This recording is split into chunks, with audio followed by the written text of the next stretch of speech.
So here's TAB, here's Brownfield. What the heck is that?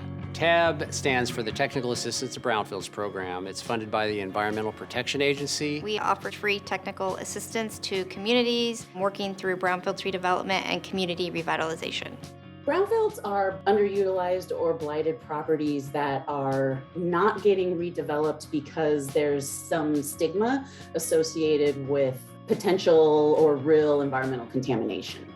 We offer one-on-one assistance, workshops, webinars. Maybe there's a vacant property and they don't have a vision for it. We can come in and develop some end goals for that property. Not only do we work in the Great Plains and Midwest, but with tribes, we work with all tribes nationally.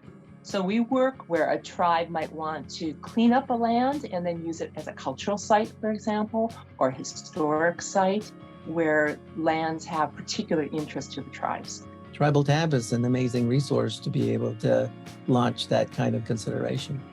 These types of partnerships are really important. It's really intended in order to be able to bring the depth and breadth of our own approach and integrate it into the mission of TAB. After calling them, I'm saying, you know, we have this square that we really need help in, and is there any other grants that we could use? And they go, oh yeah, we could help you with that too. For a small city in Kansas, that's huge. To learn more about how KSU TAB can help your community, please give us a call or visit our website at ksutab.org.